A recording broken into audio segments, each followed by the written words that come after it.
Cristo, segundo São Mateus. Glória a vós, Senhor.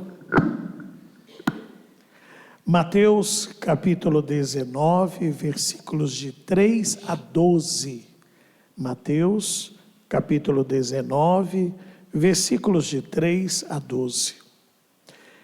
Naquele tempo, alguns fariseus aproximaram-se de Jesus e perguntaram para o tentar: é permitido ao homem despedir sua esposa por qualquer motivo?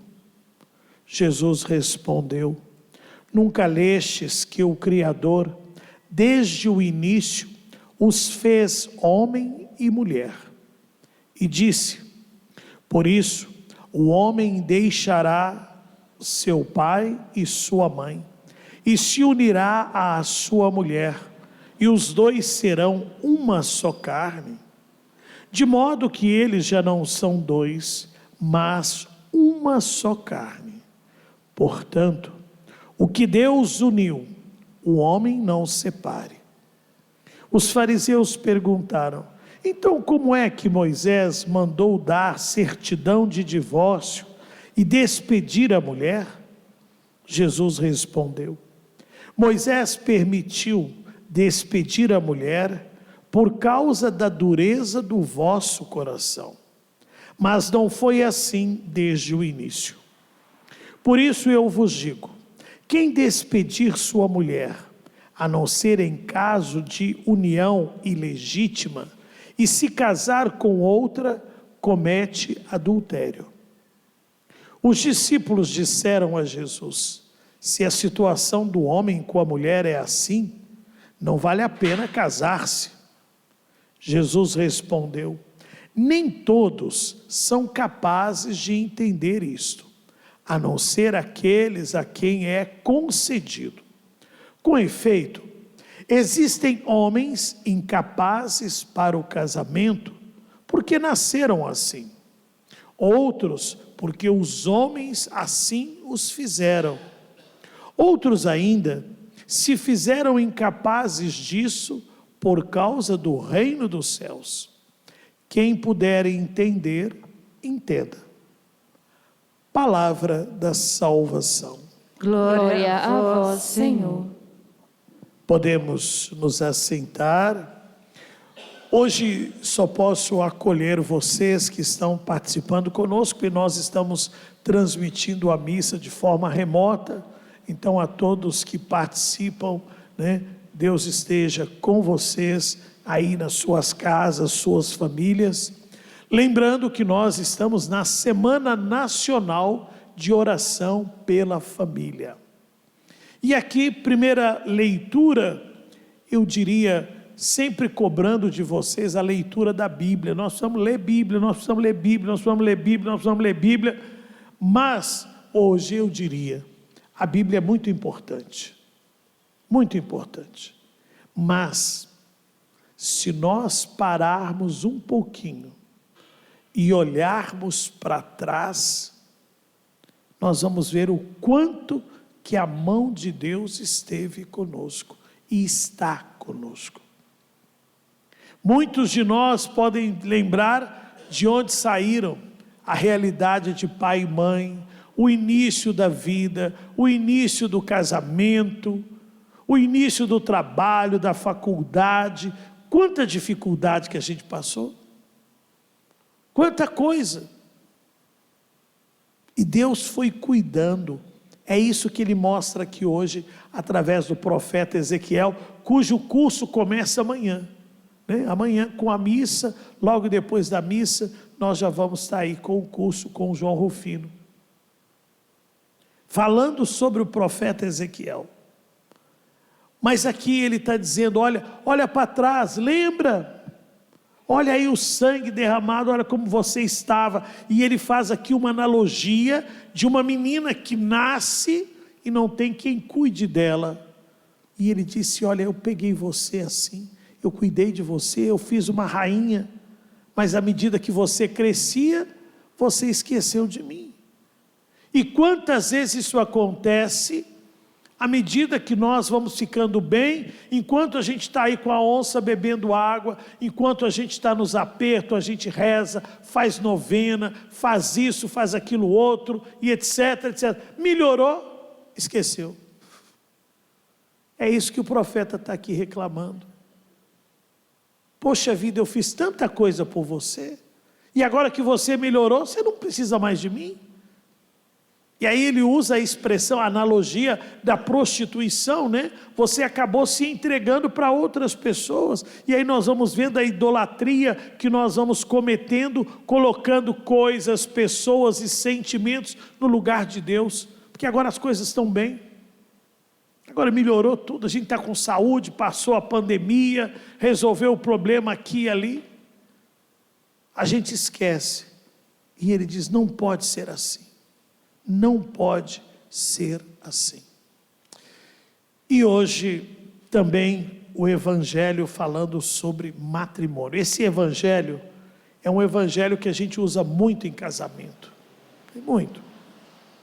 E aí algumas coisas a gente precisa entender. Começo quando eles falam assim, mas Moisés falou que podia.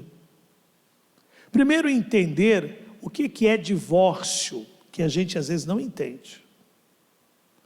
Para a igreja católica, não existe casamento civil. Não existe casamento civil. Para a igreja católica, o que vocês fazem no civil é um contrato. Um contrato. O que é meu, o que é seu e o que é nosso. Por isso, quando você se divorcia, você está simplesmente quebrando o contrato, mas não desfazendo o sacramento do matrimônio. Agora, ele também vai reconhecer que tem o que a gente chama de união ilegítima. O que é união ilegítima? Hoje, a Igreja Católica também reconhece que quase 70% dos nossos matrimônios são passivos de nulidade. Você já imaginou o que é isso? Por quê? Passivo de nulidade, não é que pôs a graça de Deus e tirou, né? Vão anular o casamento, não. Embora a gente use essa expressão, mas não é isso. O que a igreja vai fazer? Ela vai analisar o seu processo e às vezes ela chega à conclusão, por estudos, que o sacramento não aconteceu.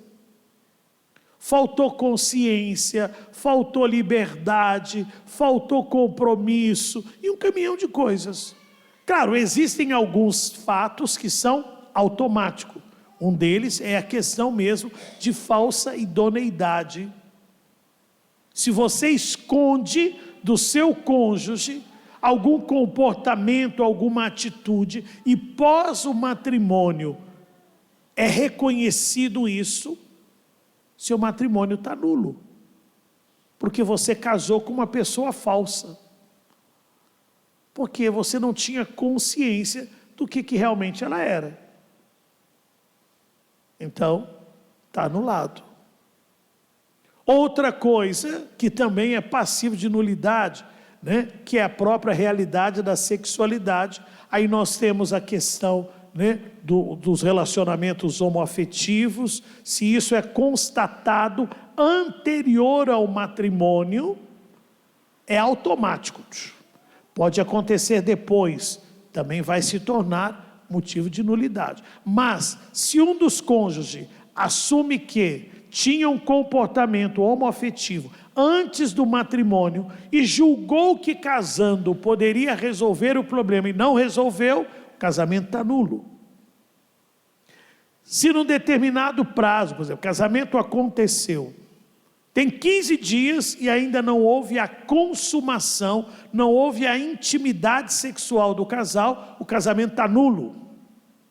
Porque pressupõe também a intimidade com isso. Se o cônjuge diz, eu não quero ter filho, uma coisa é descobrir, nós não podemos ter filho. Mas se você fala, não quero ter filho, o casamento é nulo. Nem pode acontecer, Porque tanto é que o padre pergunta: vocês estão dispostos a acolher os filhos que Deus vier a lhes confiar? Sim. Mas se de repente não, eu não quero ter filho, então acabou. Casamento está nulo. Então essas são as questões. Mas tem aí outros tantos problemas que vão ser analisados, vão ser acompanhados e etc. Tem essa realidade. Mas ele diz, ele faz isso porque o coração de vocês é duro.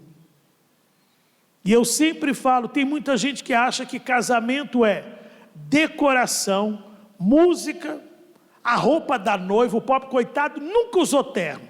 Põe terno, mas ninguém está nem aí para ele. O negócio é a roupa da noiva. E hoje em dia, se depois vai ter um vale coxinha, né? Então, isso para o povo. Mas vocês que são casados sabem, casamento não é isso, gente. Casamento não é isso. Isso faz parte do rito matrimonial, mas que também muita gente até nem entende o rito matrimonial. Por que o noivo entra primeiro? Porque a Bíblia diz que desde toda a eternidade, Deus aguarda o triunfo da igreja. E este noivo representa Jesus, que aguarda a igreja. Por que entram os padrinhos? Livro do Apocalipse, há um número imenso de homens e mulheres com palmas na mão que aguardam o triunfo da igreja. Por que a marcha nupcial começa com as trombetas? Apocalipse, ao soar da trombeta, a igreja subirá para o encontro com o seu Senhor, e a noiva é a única mulher que entra na igreja à direita do seu condutor, porque ela é mais importante do que o pai, do que o irmão, do que qualquer pessoa. É a única mulher que entra à direita. Ao soar da trombeta, a igreja subirá. Mas por que a mulher não vem para o altar? Ela para. Não é para dizer, se você quiser casar, vem cá me buscar, porque eu não vou atrás de você. Tem nada a ver. A gente se salva sozinho. Quem nos salva? Por isso que o noivo busca a igreja, e nessa hora ela sai da direita e passa para a esquerda. Quem que é a cabeça da igreja? E da família? O esposo. E aí então ele a conduz ao altar. Mas pergunta se o povo... Você quando casou lembrou disso? Você estava sabendo disso? Pois é. Então começa por aí. Olha aí a beleza da questão do matrimônio. Agora, o amor é quem mesmo? Quem que é o amor? Isso mesmo, meu filho. Bacana! É Jesus. Deus é o amor. Agora o casal casa, vai passear, vai construir casa, vai fazer isso, vai fazer aquilo. Quer saber de missa? Quer saber de rezar? Não. Se você cortar o rio Amazonas da sua fonte, ele está fadado a morrer, mesmo tendo afluentes. Ele precisa da fonte. Gente, o casal tem que conservar o amor em Deus. Precisa cuidar desse relacionamento. Mas aí depois vem menino, começa já por aí. O menino nasce, vocês pegam o menino e levam para a cama de casal. Eu nunca vi isso. Cama de casal não é lugar de menino? Ah, mas não está dormindo sozinho, não tá... Põe o colchão no chão, traz o berço para o quarto. Mas nada pode separar o casal. Agora começa a cuidar só do menino, esquece do casamento. Aí a gente lembra do Padre Léo dizendo, pelo menos uma vez por mês tem que colocar a Bíblia em prática. A criança e a serpente brincarão juntos. Pelo menos uma vez por mês, deixa os filhos com a sogra. Né? E vão conversar, vão cuidar do relacionamento de vocês. E vocês esquecem de cuidar disto. E o casal começa e visita fulano, visita ciclano, vai para não sei aonde, vai para não sei... E quando é que o casal fica em casa? Os dois ali para conversar, para partilhar, para jantar junto, para assistir um filme junto. Não cuida, gente. Aquilo que você não alimenta morre. morre. Até mesmo a própria intimidade. Vão acreditar nessa besteira da música? Se de dia a gente briga, à noite a gente se ama. Conversa para boi dormir. Como é que você vai de noite ter uma intimidade com alguém que pisou no seu o dia inteiro? Que te xingou, brigou com você o dia inteiro? Não, a intimidade de um casal que geralmente acontece à noite, começa com um bom dia. É uma construção. Até mesmo para que seja algo saudável, com começo, meio e fim. Porque até nisto, hoje nós estamos com um caminhão de casais que viraram irmãozinho. Ah, o filho saiu, agora você dorme num quarto, eu vou dormir no outro. Ah, porque você ronca muito. Ah, porque você não sei o quê. Ah, porque não sei o que lá. Não, está errado. Aí entrega um ao outro para o adultério. Porque adultério não é só quando você traz uma pessoa para o seu relacionamento. Adultério é quando você começa a ver pornografia. Adultério é quando você começa a se masturbar e não leva a sério a intimidade do seu casamento. Isso é adultério, e o povo não entende isso. A própria presença de Deus, a conversa. Hoje nós estamos assim, de solidão acompanhada. O povo dorme na mesma cama, mas não conversa, não partilha. Isto é solidão acompanhada. Meu marido não sabe, minha esposa não sabe como é que a gente conversa, como é que o que está sentindo, o que está passando. Dois estranhos, só sabe conversar sobre os filhos, sobre as contas que tem para pagar. Aí quando os filhos vão embora, sabe o que eles fazem? Vira pais de pet, porque tem que ter um terceiro elemento. Aí arranja um cachorro e põe dentro de casa, porque eles não sabem conversar. Até mesmo dinheiro e tudo, é o meu dinheiro, as minhas coisas. Que é? Você casou para quê? Para continuar solteiro? Não, casou agora é meio a meio, é de todo mundo. Até o telefone, eu não consigo entender como é que um casal, que tem que ser transparência, um tem uma senha, o outro tem outra, e não sabe a senha, porque não pode saber, esconde. Aí depois acontece, o marido morre, a esposa morre, não sabe quanto que está devendo, não sabe o que tem, não sabe o que lá, aí vem alguém e passa a perna na família, porque o bendito ou a bendita ficou com egoísmo, é meu e estou escondendo, e não sei o que, aí morre, porque é bom saber, nem sempre morre o casal junto, sempre vai morrer um primeiro que o outro, e qual é a garantia que você tem, que é o outro que vai morrer e não você? Nenhuma. Então não, se vocês serem um casal, é uma carne só, tem que saber o número da conta, saber o que tem, o que paga, o que não paga, o que compra, o que não compra, e até mesmo se tem dívida, porque hoje tem uma porção de gente aí, marido morre, nossa, descobri agora, nós estamos falidos, e o bendito não falou nada, está aí cheio de conta para pagar, como é que é isso? Por isso que os matrimônios hoje estão do jeito que está. Aí o povo só casado para constar. Não, gente, matrimônio é bênção, matrimônio é graça, matrimônio é sinal de Deus. Agora, ele deixou claro, tem gente que não tem vocação, não tem. Aí vai casar, vai meter os pés pelas mãos, porque não sabe dividir, é egoísta. Como é que vai fazer? E tem aqueles que a própria natureza impede, seja problemas psíquicos, físicos e outras tantas coisas, até afetivos. E tem também aqueles que escolhem por isso, mas que também precisam de maturidade.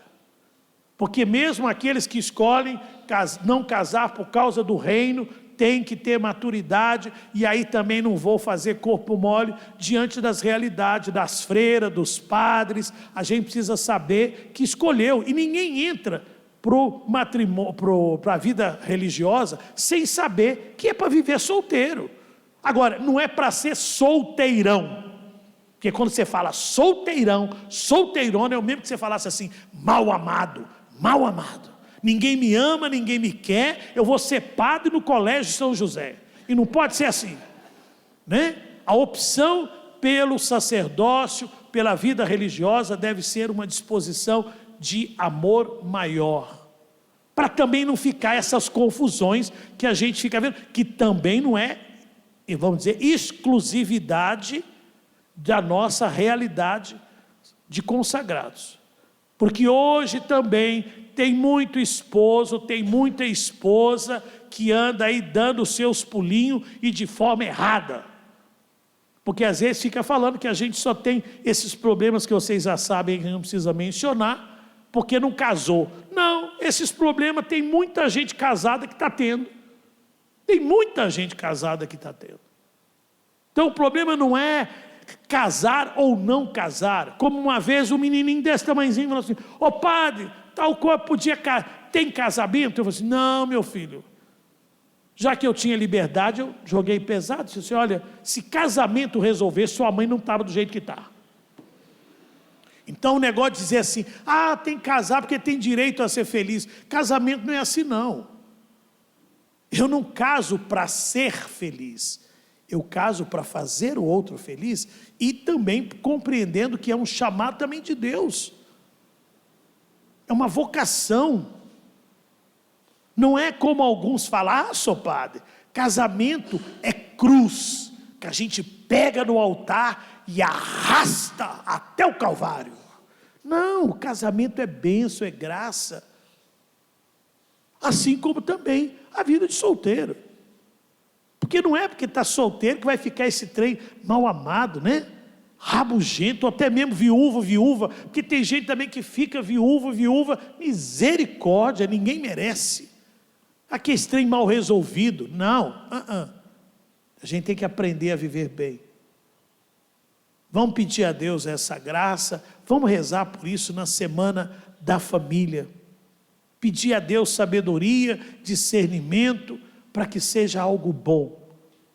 E vocês que assumiram o matrimônio, vocês que sonham com o matrimônio, cuidem, porque Satanás está aí, porque ele sabe, é o alicerce da família. O relacionamento homem e mulher é o alicerce da família. E se não for cuidado, como é que fica? Não adianta depois querer colocar porcelanato bonito, se o negócio estiver bem alicerçado. Vai empenar, vai trincar tudo, vai estragar tudo, como tem estragado. E fulana, aquele tempo que a gente não vê. Uai, você não está sabendo não? Ah, separou. Mesmo tinha uma família tão amiga, faltando 2 anos para as bodas de ouro, a gente já estava programando tudo como é que ia ser. O homem, o carro ia passar, ele deu um passo para trás assim, porque ia ser atropelado, aí pisou em falso, bateu com a cabeça no meio-fio. Ficou lá meio desacordado. Quando começou a voltar, né, por exemplo assim, a esposa chamava Maria, ele começou: ô Helena, o povo: quem é essa Helena? De onde que ele tirou Helena? É Maria. Não, e ele falava Helena, não sei o quê. Aí o filho foi para o escritório, porque o pai estava com amnésia assim, esquecido. Aí chegou uma carta destinada a Helena. Aí ele foi saber que já tinha um tempo, que ele tinha uma segunda família, os filhos já estavam com 18, 19 anos. 2 famílias. E aí?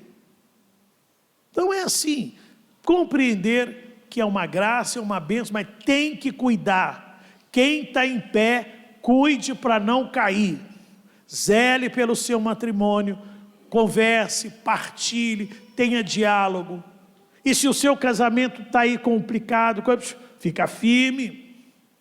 Gente, vocês falam um trem e depois não quer cumprir. Na alegria e na tristeza. Na saúde e na doença. É isso. Ah, mas agora está sofrendo. Mas você falou que seria rindo ou chorando. Você ia ficar casado.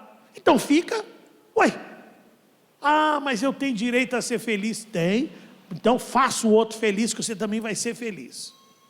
E vai dar tudo certo com a graça de Deus. Eu acho que o padre hoje até empolgou, né? Bendito seja Deus.